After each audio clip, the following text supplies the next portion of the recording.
everyone, and welcome to Journeying. Good to see that you're enjoying the wonderful food that's been put on offer tonight.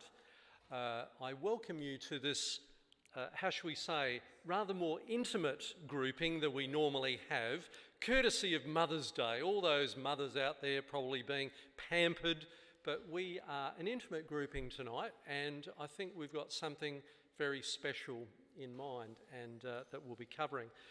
I would like to acknowledge, as we gather here tonight, we do so on the lands of the Kaurna people, and we acknowledge that this land has special and sacred significance for them, and this year is a special year, I think, for the Indigenous inhabitants of Australia, and a collective responsibility to respond with discernment as we consider this legislation later in the year. I would like to introduce our three speakers for tonight, who you already know, but you may not know some of these things about them. The event tonight is Journeying with Children, and we've been going through the preliminary exercise, one of which is how do we help our children equip them this metaphorical backpack? What do they need for the journey? And we have Allison, Sutcliffe, Heather Lee and Danny Mills, three very experienced educators across the children's spectrum of ages. Allison has had a 50-year career, born into a family of teachers.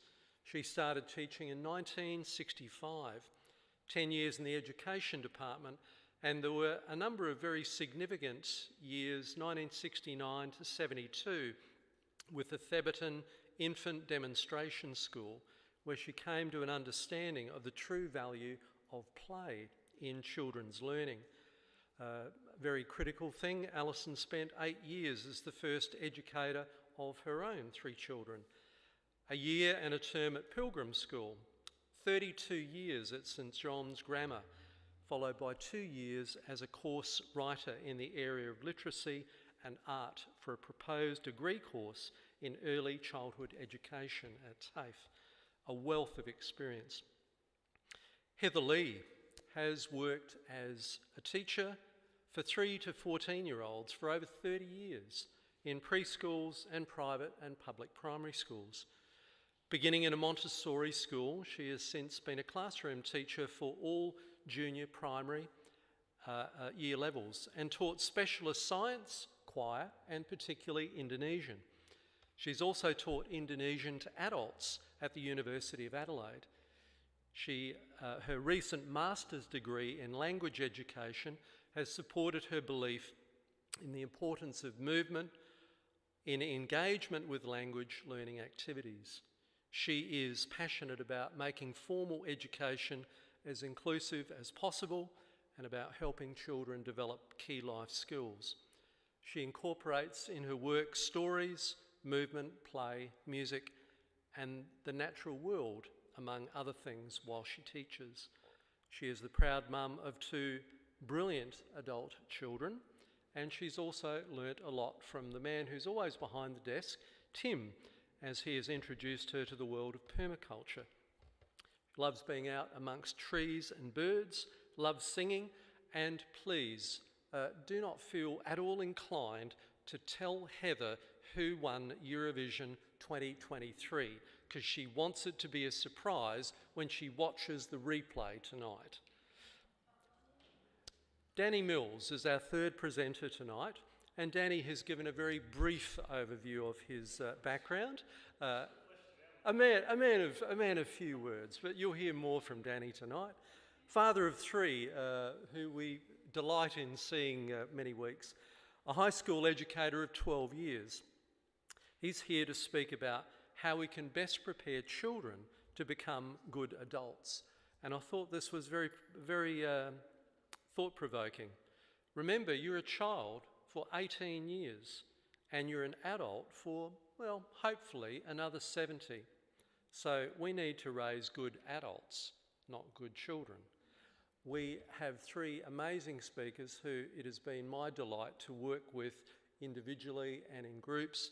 Amazingly creative people. Please help me welcome these three wonderful speakers.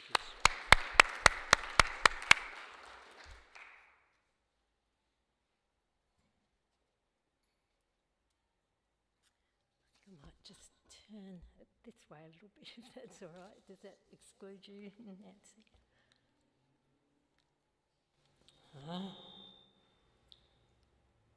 Which one do I press? The bottom one? No, that one. That one. That's the next. Okay. Well, thank you for the privilege of being able to share a little bit of the passion that I have for early childhood education. Now, the children's backpack, I used Bluey, and then I think there's been a bit of a blue about some of the episodes of Bluey, so I hope you forgive me. But the backpack does not come empty, and I guess you all know that. Early childhood is a time of enormous brain growth and development. So in utero, the brain grows from, well, the tiniest speck until it is a quarter of the size of a human brain when the baby's born. And the next 12 months, that brain doubles in size. At 3 years, it's 80% of its adult size, and then by 5 to 6 years, it's the full size of an adult brain. That's phenomenal growth. And inside that brain, you already have a full set of neurons. And the things that are growing really, really quickly in a child's brain are the connections between those neurons, the synapses. In fact, I was reading that there's 1 million in a second. So these connections are very, very important. Of course, we lose most of those, we shed them as we go along. But building these connections and strengthening these connections is very important. So just imagine a parent in the kitchen doing some baking in the oven, and toddler walks in. So the parent will scoop up the toddler and say, "Hot, hot." So the connection is made in the child's brain, hot, and that oven and that pulling me away from the oven are connected. Now that might happen next week, it might happen, a few days later after that. And so that connection is strengthened. Other words are added. So the parent might say, "Hot, burn, hurt you," and pull the child away. And so other words are added to that collection of connections. And even when the child is even older, more language may be around that, and there may not be the full physical pulling away, but verbal. So I'm working today and I'm baking today and I've put on the oven, it's hot, so don't go near it. And do you know those connections stay in your brain, and they're still in your brain 70 years later or 80 years later, and there are a few burns that you get when you're taking something out of the oven with a tea towel and not an oven mitt, as my daughter told me, that reinforce once again that strong connection that you have, that you don't go near a hot oven. So if you're going to build these strong connections of behaviour, particularly learning behaviour, and behaviour that you think will enhance lifelong learning, what would you put in the backpack? Well, that's a question that many researchers have gone into. And what we're going to do is we're going to look at one framework that's called the habits of mind, because I think the habits of mind are important things to have in the backpack. Now, Art Costa was an American educationist and researcher, and he's a professor of education. And through his studies, he devised this framework which he has called the habits of mind. So in order for these habits of mind to be strongly connected in the brain, they need lots and lots of reinforcement, just like the oven and the hotness and the pulling away from it made strong connections. At St John's, when I was teaching there, we taught the children the explicit terminology and used the habits of mind, especially for children to reflect on their own learning. So when they were doing that at the end of a unit, or sometimes at the end of the week, we would feature one of the habits of mind and get the children to see if they were using that habit of mind. So the habits of mind are identified as a set of 16 problem-solving, life-related skills necessary to effectively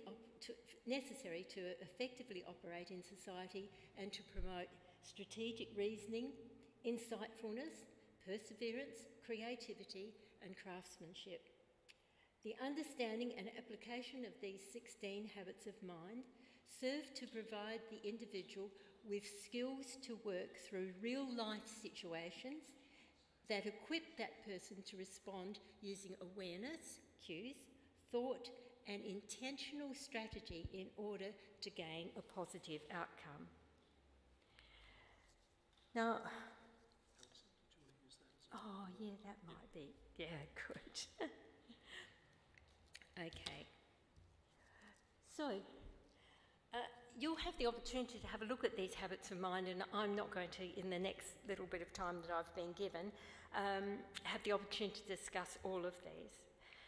And when you look at those, you may well think, well, the young children that I know or I have known had these habits of mind in spades, and it is true. Young children do have these habits of mind. So take questioning and curiosity. Oh, I'm getting mixed up with my things. You just have to spend 5 minutes with a 4-year-old, and you might have had to answer, or tried to answer, 20 questions. Art Costa maintains, though, that we need to make these habits of mind explicit, that they need to be practiced and valued and infused into our culture so that the child carries these habits of mind into their adult life. Now, I'm going to tell you a little story. So, wrong one. Okay. So, I was very fortunate in being able to have one day a week with a very special little learner, our youngest grandson, Alfie, and I had him pretty much all of his preschool years. Now, last year, Alfie had a great interest in animals. It had been dinosaurs years before, but it was animals last year. And he was an expert questioner.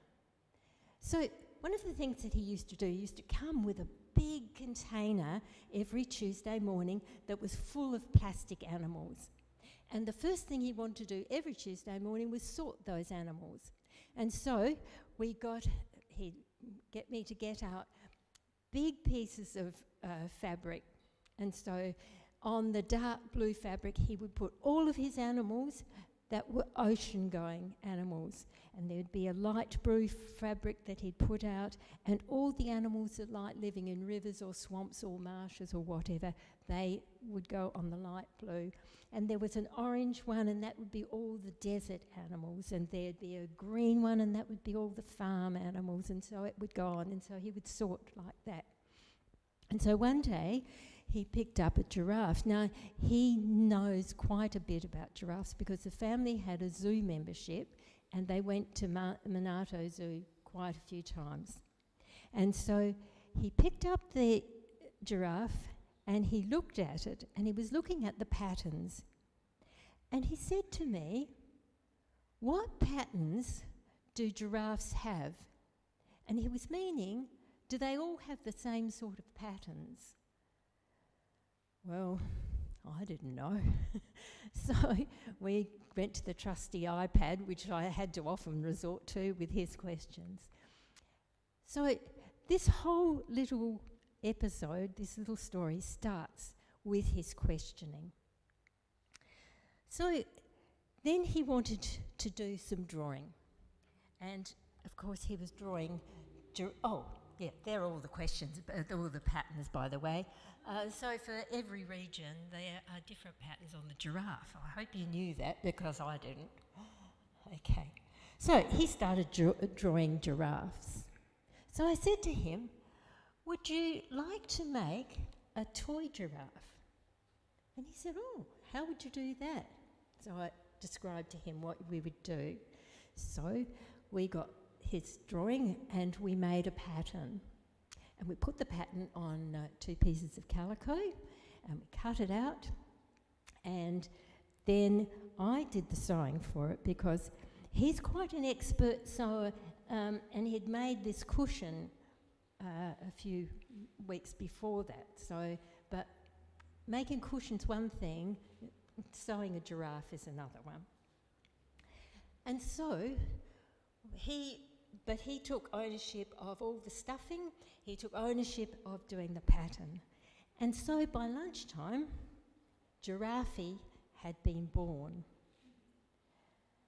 So after lunch, I'll just put Giraffe up here. He's very beautiful. So after lunch, he said, Gran, can we make a book about Giraffe? And once again, this is an activity that we had done before.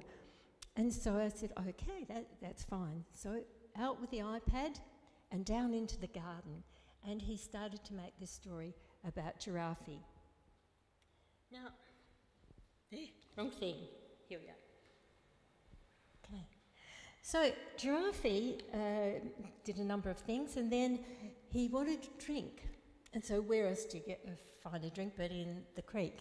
Now, the week before, the creek had been a raging torrent. And you'll see tethered to a stake, there was a bucket. And so last week, that bucket was being used as a fishing net, catching the fish as they came down the creek. Well, the bits of bark that came down the creek. But when Giraffe went to the bottom of the creek, there was the basket of a hot air balloon. You can't see the hot air balloon? Well, Alfie could see it. And so he went on, and Giraffe needed some food, and he finally went home. And then we went back inside, we downloaded the photographs, inserted them into a Word document, and together we wrote this. So I was doing the typing, but he was finding letters and listening for words that he knew. And there's Giraffe in the end, enjoying being with those flowers. And Giraffe is going home, and on the way he's looking for some flowers. So when we look at that activity, there are lots and lots of those habits of mind that we can see in Alfie's learning there.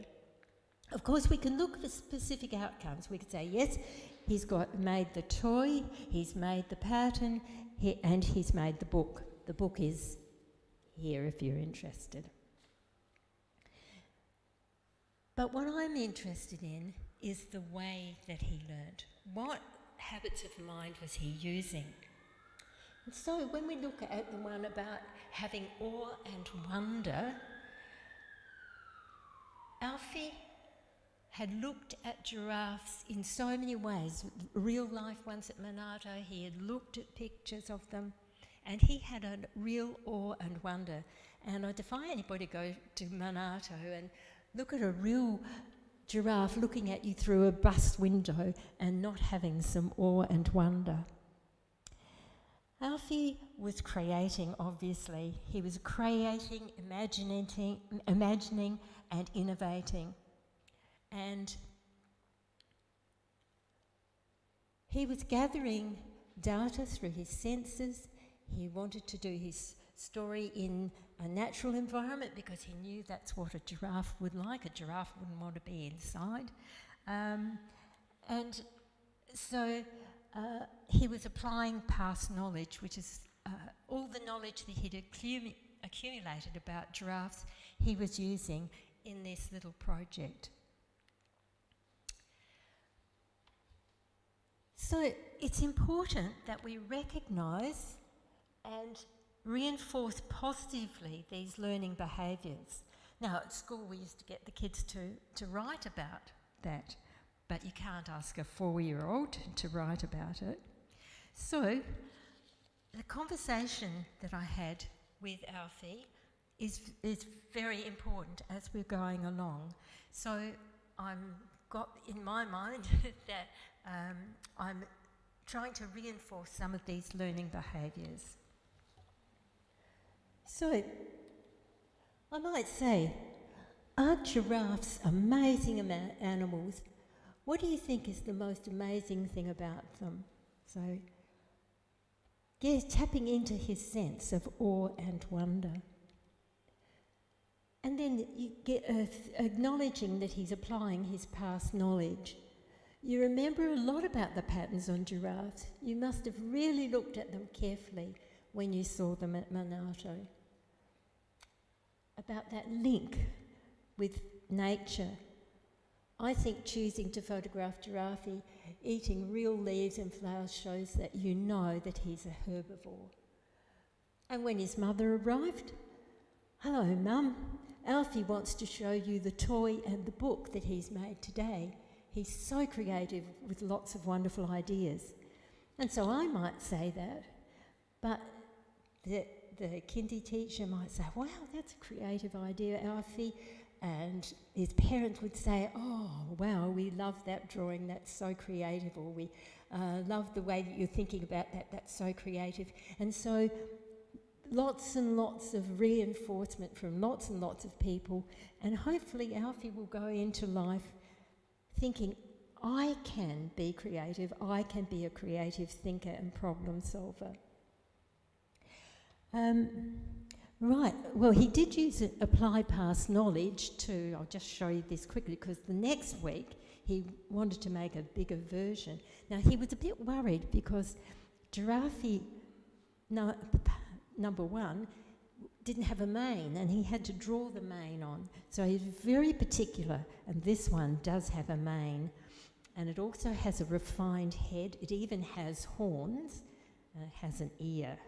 So he's learnt from his first experience, and he's related that to his second experience. Okay. I just want to talk a little bit about children's play, because it is in children's play that children really learn these habits of mind. So, let's have a look at a few quotations. Almost all creativity involves purposeful play. So you think about a child who's learning, or a baby who's making sounds. And I can remember putting the baby down to sleep, maybe morning sleep, and then after a while you hear the baby's awake, but he's just playing with sounds, so you leave them alone because they need that playtime.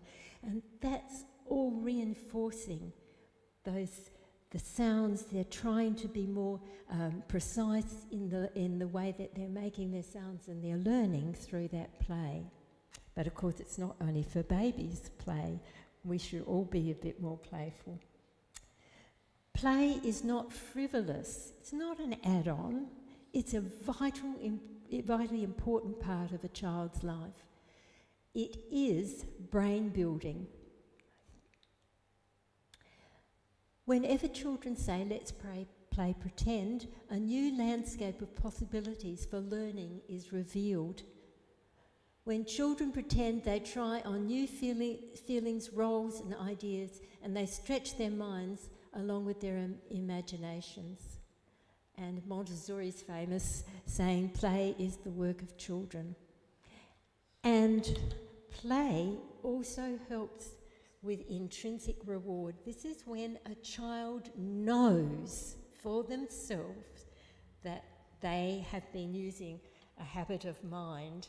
So you just think back to a time when you solved a problem, and that feeling of self-satisfaction, of knowing that you've done this on your own, it's very, very rewarding and very self-motivating, and it motivates you to be a learner. Yeah, it is, isn't it? So what do you put in the backpack? Well, it's not an endless stream of information and facts. It's not that at all. You lose a lot of those things along the way. But it is the learning behaviours that equip a child for lifelong learning. So now on your tables you'll find a series of photographs. Oh, there we are, habits of mind in the backpack. So it's about learning behaviours rather than learning outcomes. Okay, all right. So this one is a little picture actually of mark making, which of course is the beginning of writing. That one is too. The children aren't there, but you might be able to make some assumptions about what learning has been taking place in that shelter that's been built by children. Children playing socio-dramatically. This one is interesting. There are two photos, but this was taken at school, so I don't want anyone to sort of pass these photos on. But this is play equipment that we had at school, and the second one was taken, a week or so after the first one, and you could see the development in and that one's definitely learning from prior experience. Another socio-dramatic play. This is another one, a school one, and she wasn't wearing those funny sunglasses. I just put them on after. Okay, so if in your little groups you would like to discuss what positive learning behaviours or habits of mind do you think the children in the picture or the pictures are displaying, and how could those learning behaviours be reinforced, and are any of these learning behaviours being intrinsically rewarded? So how is the child rewarding themselves? Okay, it's over to you.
Or get going then?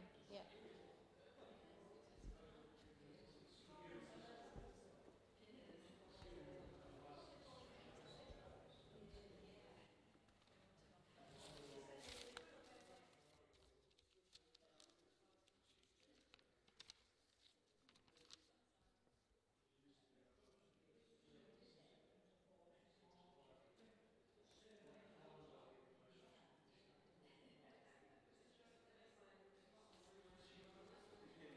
Okay, I'm sorry to interrupt your discussion, but I'm hoping I can grab your attention back this way. As soon as Allison has passed on her new knowledge to me and told me which button to press, what have you just learned, Allison? That one. Thank you very much. Press down. Okay. Primary school years. G'day. Okay, so I get to talk a bit about primary school years, and as a teacher, this is something that I hear a great deal. They ought to teach that in schools. And I have to say, I have two responses to that. One of them is they probably already do, and the other one is, yeah, and also, of course, school is just a small part of a child's learning time, isn't it? It's the formal part, but it's a much wider context than that. So, yeah, look, they probably are learning financial literacy and kindness at school and their timetables, but all those things will also be reinforced somewhere else. So, what I've got here is just a few thoughts. It's just a few things that jumped out of me. And my first question was equipped. So let's avoid the idea of a child being an empty container or an empty backpack that's being filled up. Children are not potential humans, they already are. And I know we know that, but I wanted to really reinforce that. They already are complete human beings as they are. And that point needs to be respected. They're not just future humans, they're already humans, and they're already engaged with living. So I wanted to show you my favourite structure. Allison's given you Art Costa's Habits of Mind, which are beautiful. This is a great book. It's called Thrivers, The Surprising Reasons Why Some Kids Struggle and Others Shine.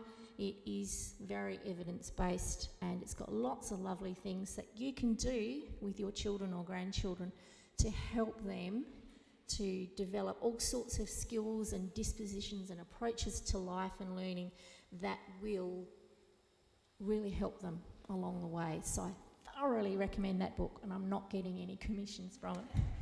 So there's a summary of that framework on your desks too if you're interested.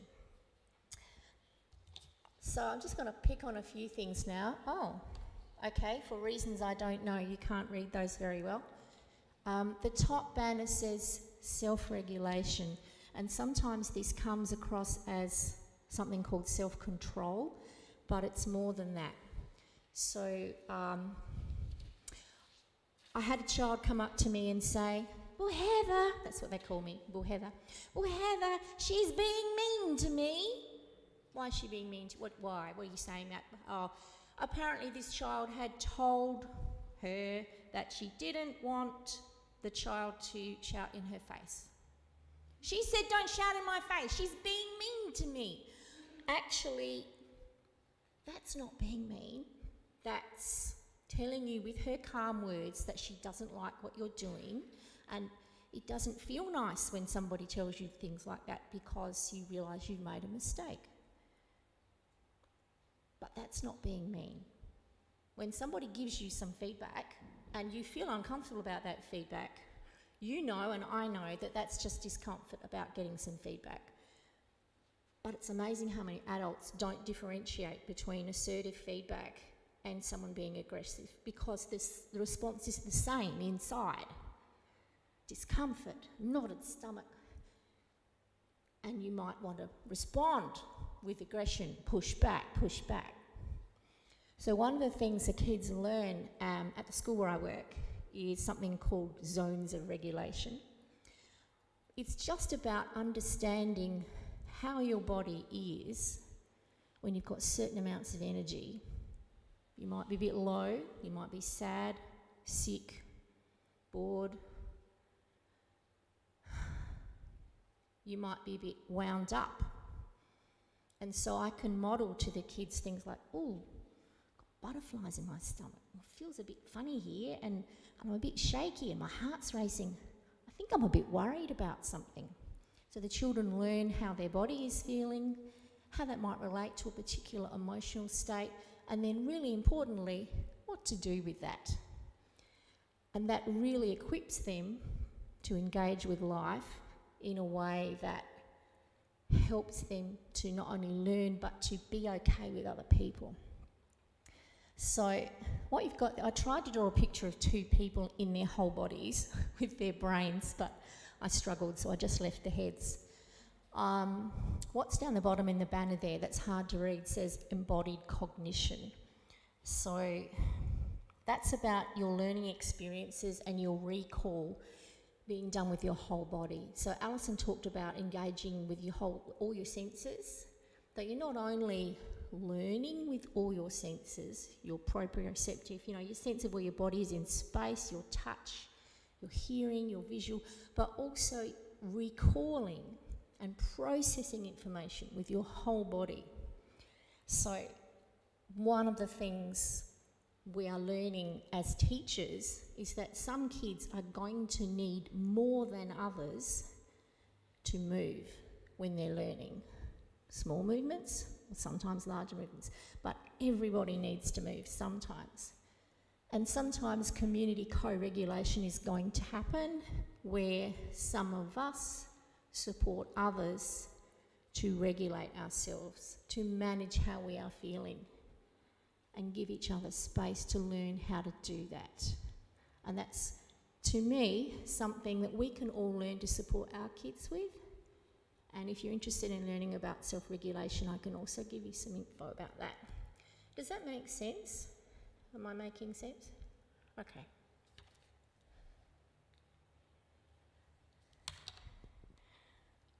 Belonging to something bigger than yourself. It might be a nurturing thing like a nurturing faith community. It can be really good for your mental health, yeah? Having a sense of being something that's much bigger than you. It might be a community garden where you learn about others and difference and embrace. So I bought this book from Costa. It was so much fun. And you've seen him on Gardening Australia, but in real life he's like an Energizer bunny on Red Bull. And Tim said, oh my gosh, this person is so hard to film. He never stands still. And he's truly delighted to engage with every single person he meets with love and joy and energy, and he goes off on tangents talking about all sorts of things that are joyful and delightful. And I thought to myself, what was a young Costa like when he was in a classroom? He talks about his learning as a child in his book, where he's been embraced and taught by various generations of an extended family and welcomed and taken out in nature and learned about seeds and learned about sharing and learned about being in a big community. That's obviously helped him to regulate. It's been an embracing community that's full of diversity, and what a wonderful human being he is. He just breathes this compassionate action, and so do many people I know who've got this sense of being part of something bigger, of being loved and held, and not having to all be the same, but being okay with each other.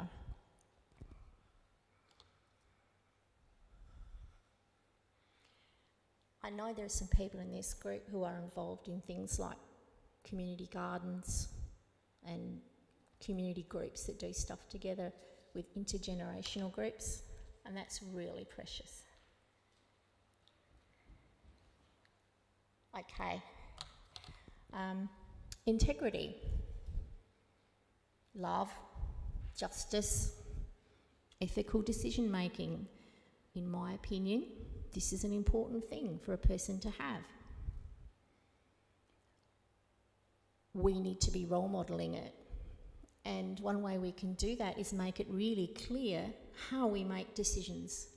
When we go shopping with the children, we might say, well, okay, that jam's cheaper, but I'm going to buy that one because that's made at the factory down the road and I know one of the people who work there and I want to support them, or something. You can talk about why you're doing what you're doing and why it's important, yeah? You can make it really obvious. I mentioned permaculture a while ago in the introduction. Permaculture Australia, look at their logo. Earth care, people care, fair share, diversity, resilient, thriving people. They're really clear about what they're on about, and that's how they make their decisions. So we can do that with kids, and we can be quite clear and help them to understand why we're doing what we're doing. And this is picking up the same thing that Allison was talking about, I think. Imagination, curiosity, wonder, joy, possibilities. Make space for it, yeah? Not just preschoolers, not just primary school children, not even just teenagers, but all of us. We play with children or teenagers, if they let us. We make space for them to play, and we let them see us relaxing and playing and resting. How countercultural to actually show people who are learning about life from people they respect. How countercultural to show them rest and not busyness, because that's really essential to give yourself space to create and refresh.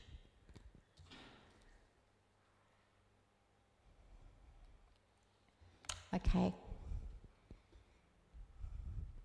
I'm going to touch really quickly on growth mindset, but that's a whole great big thing again. If you're interested in growth mindset, you can look up the work of Carol Dweck, and it's basically about an approach to learning, understanding that we all keep learning.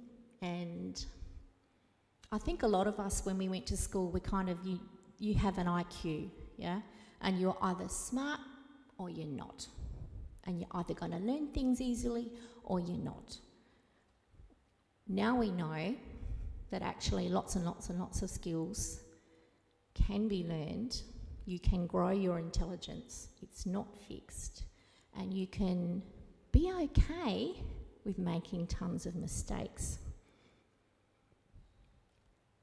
through which you develop perseverance, through which you develop optimism. I put down the bottom a note for myself. Remember neurodivergence. That page where it had the hands holding in a heart, and I was talking about Costa and embrace. One of the things we need to do is begin to understand that there are tons and tons of people amongst us who have some kind of neurodivergence. They might have dyslexia, they might be autistic, they might have ADHD, they might have an attention difference, they might have a movement need difference. They might need to move to regulate themselves. They might need to move to learn, but they also might need extra time to learn perseverance, to cope with the fear of the unknown, to cope with making mistakes. They also might need tons of understanding and patience. And there are lots and lots and lots of people who are going to learn that at a different rate. So they are going to be different for different people. I guess I used to say things like, focus on the effort. Don't focus on the end product. Focus on the effort when somebody's doing something. But then we kind of say things like, just do your best. Just do your best. And actually, for a child who might take your words, or a young person who might take your words literally, that means nothing less than your best performance is good enough. And that's not what we mean at all when we say that. So we can say really, really clearly,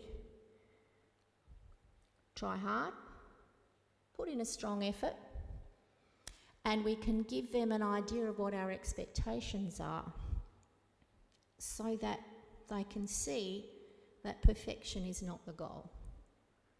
And that's really, really helpful for us as well as for younger people. And it's especially helpful to be really clear for children who have neurodivergence. Okay, I'm nearly done. Are children and teenagers just humans with L plates on? No, they're not. They are themselves. And in a way, we've all got our L plates on about something that we're learning. So I would say that we are always being and we are always becoming. We're not static, are we? And if we can communicate to our children and our young people that we're all learning how to manage ourselves as well as learning stuff. We're all learning skills. It doesn't stop when you finish school. Then I think that's kind of encouraging when you're expected to do lots of learning at school. And let's just surround our young people with a really loving community that will hold them when times are difficult, because sometimes they're going to be. I think that's it. Okay. Do you view childhood and adolescence as a time for preparation? Is it a time of already being? Well, I've kind of told you what I think. So what I wanted you to ask each other is, how do you respect and recognise who they are right now? How do you respect and recognise who a young person is right now? So you want to take a couple of moments with that, and that's it from me.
Is that now? Here we go. Right, I hope you guys had really good conversations. That sounds really loud to me, but I hope it's good for you. G'day, I'm Danny Mills. I teach high schoolers, so from year 7, that's 12 years old, all the way through year 12s, who some are 18. And when we had a conversation at the start, planning this whole thing, and Heather spoke about, they're not becoming, they already are. I was like, man, you should meet some of my year 9s, because they are definitely sometimes just, it's like their brains at 12 is just surging, and then they just hit puberty and just go and it comes out good at the end. But teenagers are getting ready to be an adult, and I had that thing at the start saying we're trying to raise good adults, not just good kids. And 18 isn't, I don't know if, I have children, you might interact with grandchildren or children or young people in your life, and 18 isn't that far away from wherever they are. And I often think of that, I don't know, maybe L'Oreal ad, or one of those hair, and it's like it won't happen overnight, but it will happen. And if you think, well, when they're 17, we'll get them ready to be an adult, like it's too late. You've got to start earlier. I've got 2 main ideas I want to present to you about the things I believe that all people need, and we should get this in, young kids or teenagers somewhere. Is we need backbone and we need heart. And I'll explain what I mean by that with some stories and examples. So backbone, resilience, knowing the boundaries, pushing against life and knowing when you should stand up for things and when you shouldn't. And you get that sort of through the rough and tumble. That rough and tumble doesn't have to be physical. That could be intellectual or through me, but kind of playing as well. And I think of trampolines, and I think of how a lot of trampolines look like that now with the big walls up the side. And back in the old days, they were just, those steel springs that would grab your feet and you get electrocuted by the metal bars. And at least that was just, in my trampoline was on pavers. My sister fell off and had to get stitches in her head. And she's fine, she's okay. I think maybe putting it on pavers was a bad idea though. That was probably a bridge too far. And trampolines with the walls up, it's hard to learn where the boundaries are. With the walls down, you have to navigate, and especially at our place, we've taken our walls down on our tramp, and we're not kids of different ages are on there. They have to be aware of who's on and how small they are, and how do we be kind to each other, and standing up for one another. It's also easy to get on and off, and you don't have to help them as much, which is good too.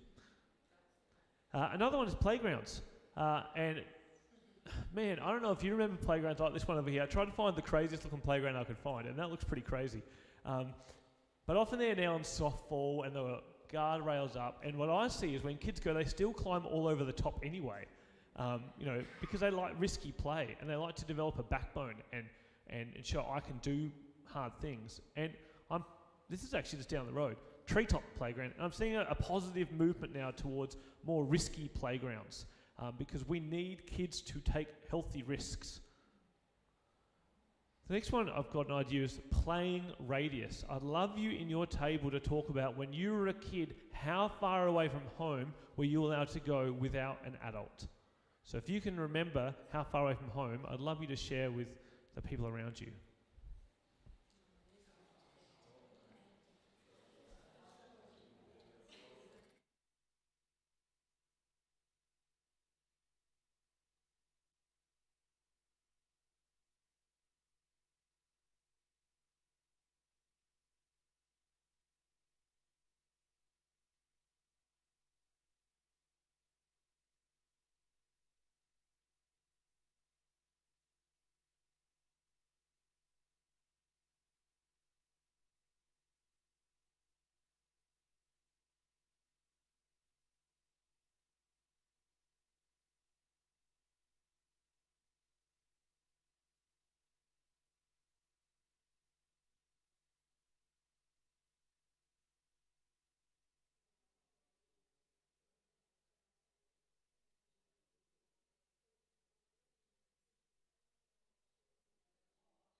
Okay, I hope you had a chance to share. If you haven't, feel free to follow that up later.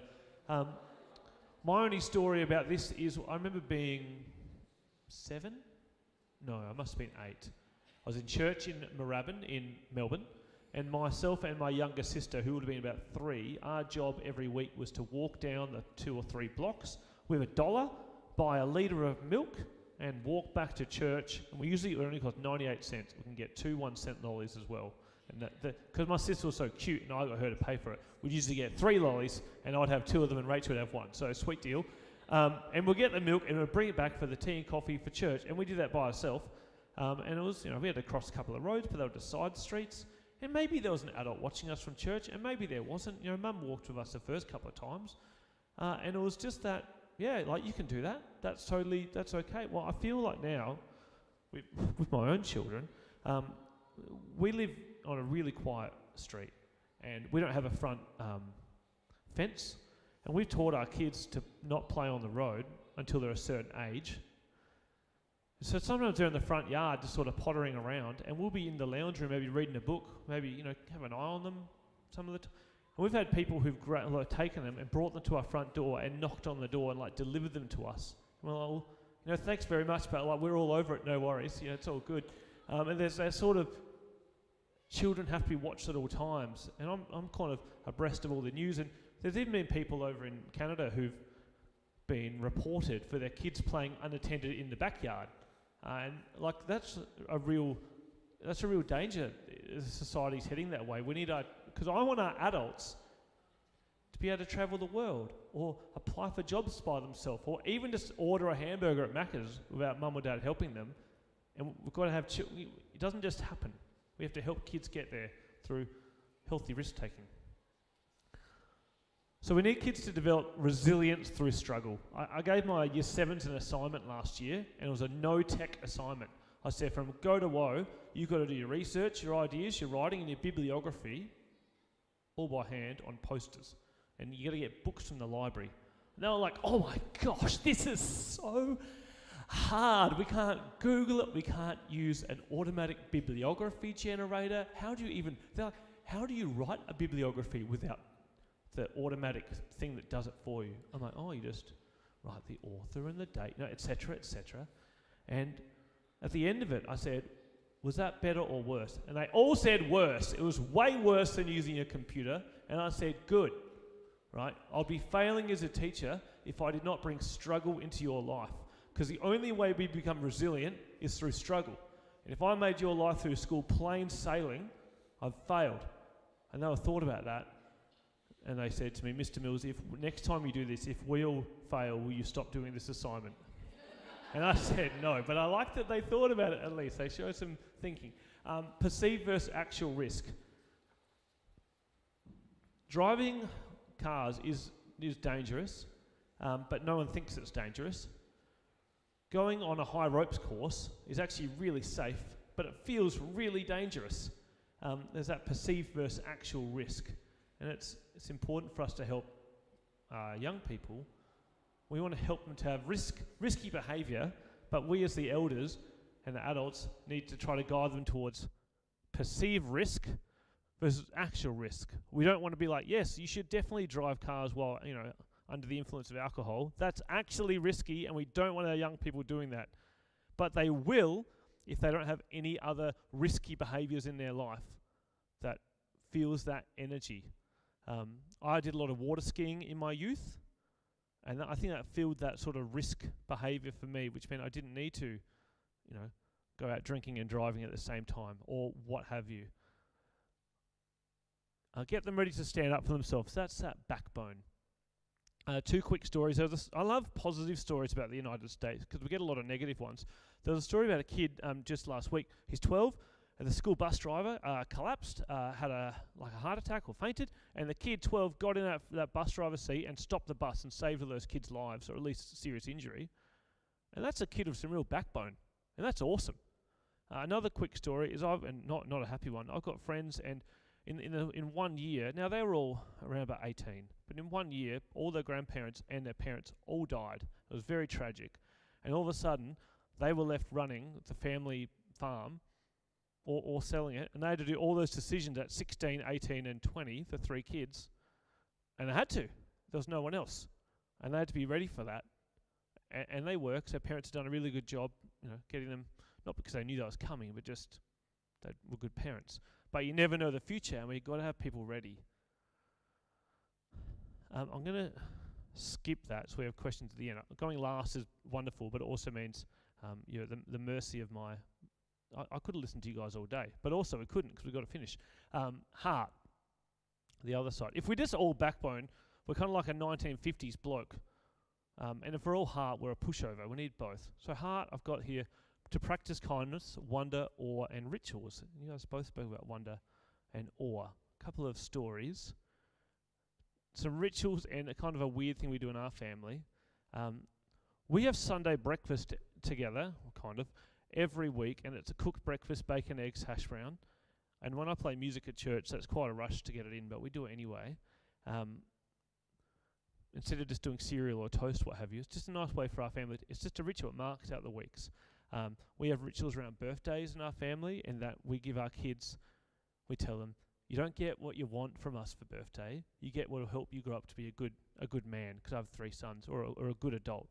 And ask your grandparents and your aunties and uncles for what you want, but from us, you're going to get what you need. So it might be, and there'll be a new responsibility and a new freedom. That's a ritual we do. So, Israel at 3, he got like like a Paw Patrol bedspread, whatever. And he has to now make his, kind of. That one didn't really work. He meant to make his bed, but who cares? No one makes a bed in our house. Ben at 7 and Sally Kevin, they got a tree, and they had to help plant it and care for it. And that tree's going to grow up in our yard just as they're going to grow up. And they have new responsibility, like they can play on the road by themselves. Israel's not at that point yet. He's still little, but Ben and Sally, if they want to cross the road, they know how to look and they can go. We've taught them. And that's one of the rituals. But everyone often does rituals, birthdays, blowing out candles and giving presents.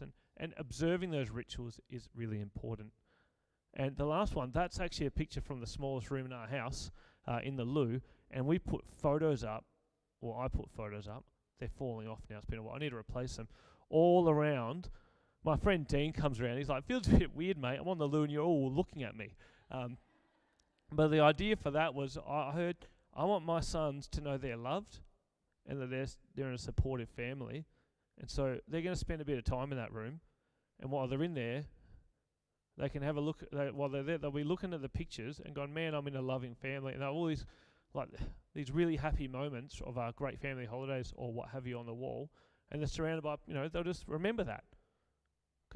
And there's also a calendar, like a regular loo. But that's why we have that on the wall. And I highly recommend it, just so when your guests come around, they're like, what the flip is going on here? And you can tell them, just so we know where, people that loved. They're almost adults, and there's not much time. We want our young people to be ready, because at 18, the cops and the courts will see them as adults. So we want them to be ready to be adults. I believe that young people need their elders, and that in our society, that we have a lot of olders, but we don't have heaps of elders anymore. Something's happened, and I encourage everyone in this room, if you're over the age of 50, to not just be an older, but to be an elder. And so what I mean by that is teach them, I think I was talking to Lenona, we were talking about the depression and how people used to know how to really go through tough times, and we've kind of forgotten a lot of that. And we can still teach our young people how to fix bikes or cook rabbits or tie knots or go fishing. You can, if you know how to fish, you can feed your family. Just out of the ocean. I actually once chased down a squid, by the way. I swam after it and I caught it, and I actually brought it back. I actually hunted a squid with just my hands, and I got it. But that's a whole story I didn't tell. But that was a big day for me. Anyway, I also said, you got 2 ears and one mouth, and we can. When I get letters from students at school, and they write me them occasionally saying, thanks, Mr. Mills, for teaching me, blah, blah, blah. They always say, thanks for listening to me. You listen to my stories about footy, or you ask me about my favourite YouTuber. I don't care, but I pretend to care, and that's enough. I listen to them, and just be interested in these guys' lives. And all of a sudden, they'll talk to you, and they'll trust you, and they'll open up. And that's how you develop that heart, just showing how to listen. And rite of passage ceremonies, I wrote there. I don't know if I've got a picture. I'll see. No, I don't. That's all right. I think it's another ritual just to mark significant events. We do that with 40th birthdays, 21st and 18th. In my family, we did a rite of passage when our kids start school. I take them on a little camping trip, and one thing they do is they write on a rock a childish behaviour they're going to let go of, and they throw the rock away. And it didn't work at all for Ben. That's okay. He said he's not going to hurt his brother, and he still does. But, I can remind him of that rock. And the next one will be when they're 12, and they'll go somewhere with Bonnie, yet to be decided. And then maybe we're thinking around 16. The idea in our head, it won't be this, but right now the idea is maybe a bike packing trip with Bonnie, myself, and that child. I think that'd be a really, and like you're an adult, you'll plan it with us, and maybe you have a solo night or a solo experience but to have some rite of passage. And also, particularly important, I hear a lot of people who have their adult children living with them still, because times are tough economically, and it's a different relationship. We've all gone through it with our own parents at some point, switching to be an adult, and a lot of us have adult children, and you have to switch that. And so I call it the release. And so you go, right, you're no longer a child, like you're still my child, but you're no longer a child, now you're an adult. I won't just give out advice to you, ask how I'm going in 10 years of that, I guess, but I won't just give you advice, but you can always come to me and ask questions. I try to see you as an adult. And lastly, some book recommendations. I'll finish on time. 3 books. One is called Do Hard Things by Alex and Brett Harris, 2 Canadian men. They were boys. They wrote that at about 16 and 17, and they're basically saying that society sets the bar for teenagers about here, and those teenagers, they meet the bar, and it's really easy. But they're saying we teens want to do really hard things, and we want people to challenge us. So please raise the bar high, and we will meet it. That was their thoughts. The second one, you can get some of these in the church library, because Bonnie just got them ordered in. Faithful Families is got so many different rituals or ideas for marking significant moments, from Lent to first day of school to pet dying to anything. Really, really good. And the last one is my favourite book of all time by Celia Lashley, a New Zealand woman. She was the first woman in New Zealand to work in male prisons, and so she saw when things didn't work out well. But even though she saw that, she wrote the book called He'll Be Okay, and saying, usually he'll be okay. And it is about boys, but I think it works quite well for girls too. And my favourite little snippet from it talks about when kids are in year 8, you need these like a fence around just around school, not like a real fence, but there needs to be some rules in place. Year 8 to push the boundaries a bit. When they're in year 9, you need like a 10,000 volt fence that could hold a dinosaur in, because man, they're going to run hard at that fence, try to smash out of the boundaries, and you need to keep them in. But then by year 12, you need to have like exit signs blaring. You need to help them get out of the school environment, and you've got to take down those fences and walls. And I really like that metaphor, because I was the person in charge of behaviour management for year 9s at my school. And man, that was relevant. But yeah, growing gorgeous boys into good men. Celia Lashley, cannot recommend it enough. Fantastic. And that is all from all 3 of us. So if you have, we have 3 minutes. If you have any questions for us, feel free to ask. Heather and Allison would like to come up with me as well. Feel free to join me up the front. Just.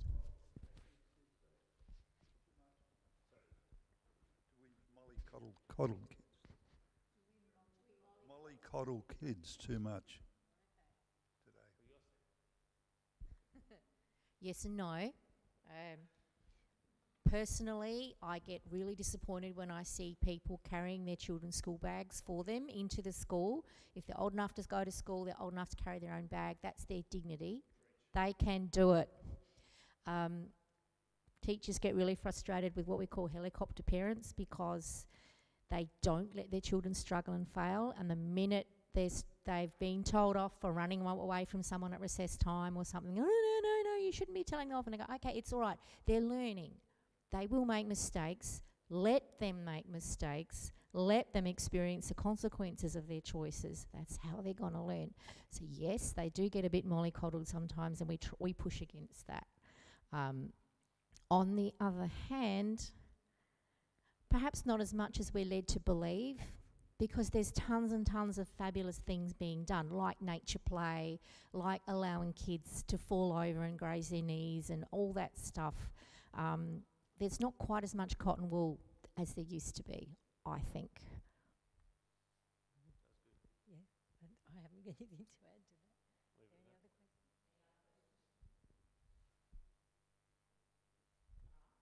Well, thank you very much for having us, Michael.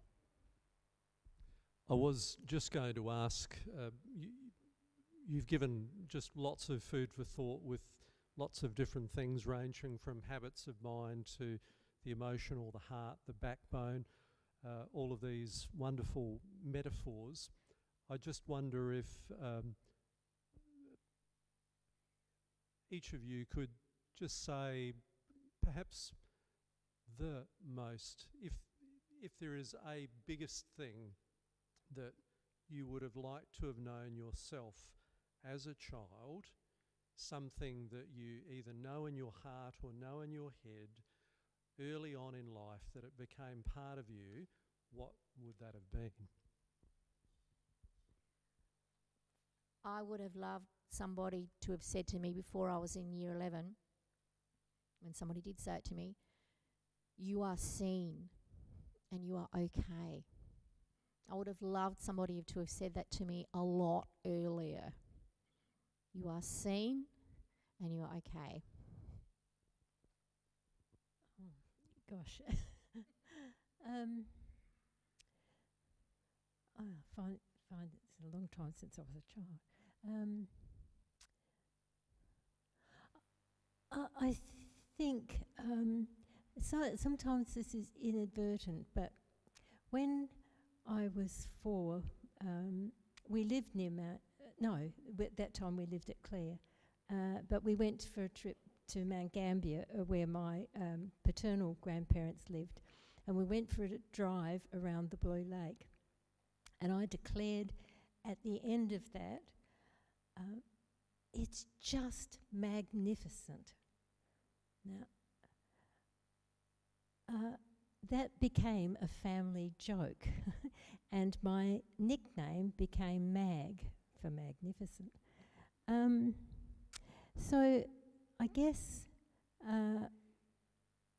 that left a mark in that I didn't really ever have the confidence that I had the facility to achieve, or I always felt behind the 8 ball, and I wish I had felt more confident and more assured that really I was okay.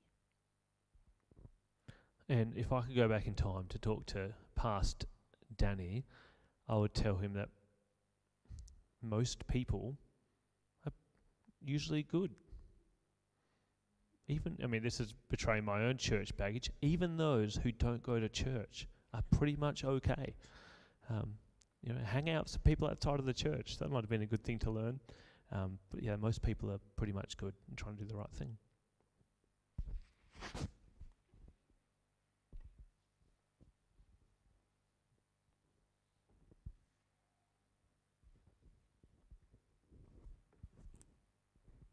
Well, thank you.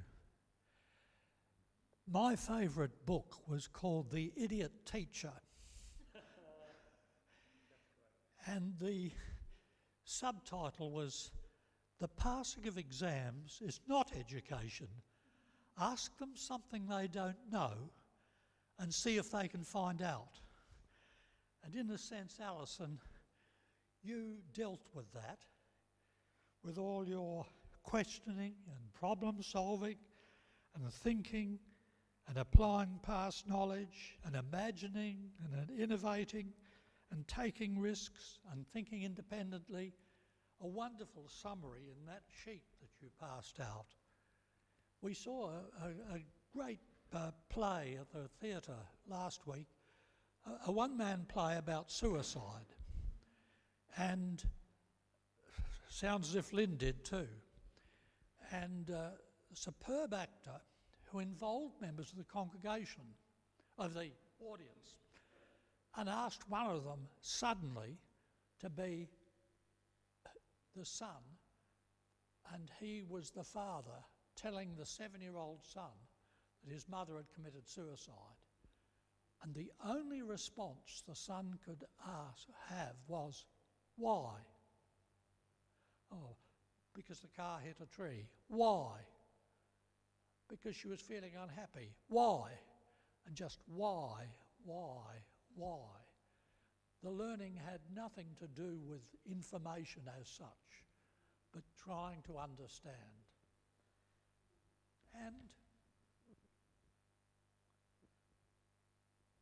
the number 2, which I maybe dropped, here it is.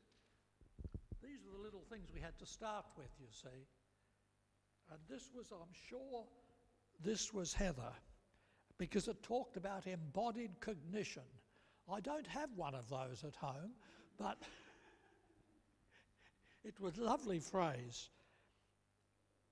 On Compass today, there was an interview with a dying man, Robert, a poet who'd been abused as a child, ended up in juvenile detention at about 12, and then in jail, was abused there again, went to alcohol and drugs, and then started writing poetry while in jail as a way of trying to understand who he was and where he was going. And finally met a Juno and said, "I couldn't marry you while you're alcoholic," and stopped from that time. But Robert, from fear, which had dominated his whole life, was transformed by love. Now, we're currently reading a book on mortality. I've just finished reading it, where it suggested that the opposite of fear of death is love. And I think that was represented by your sense of the whole person. We're involved trying to put together a secondary curriculum for Aboriginal students in the ABY lands many years ago, and tried to gather together the best of teachers' input, and we gave that name Becoming, because it was what teachers found worked and not what any outside curriculum body said should be used, but becoming, that process of growth. And, there it goes, the third piece of paper. When you're putting together a curriculum document, you tend to focus on knowledge. Now, I learned some Latin. It was pretty useless. About all I could remember from Pear's Encyclopedia is this tag: Boyibus, kissibus, sweet girliorum, girlibus, likibus, wantis amorum. It's not very good Latin at all, but I remembered it. That was just knowledge. But you tonight have talked, all three of you, about skills and values, which are really at the core of decent teaching and at the core of helping the people grow, of challenging people to become the best. And resilience you talked about, that links back to the first 7 essential traits, like integrity and self-control and empathy and optimism. So you have shared with us a very broad and absolutely fundamental picture of what it is to help people grow. So thank you, all three.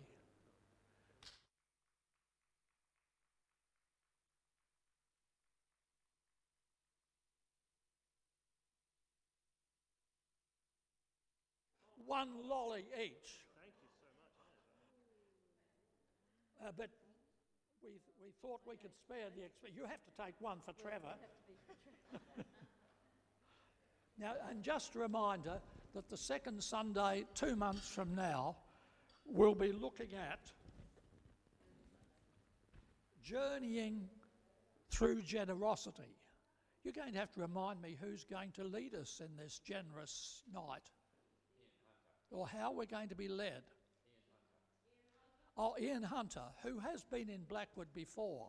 So you'll enjoy seeing him, and you need to everybody needs to bring at least one extra person so that Ian feels loved.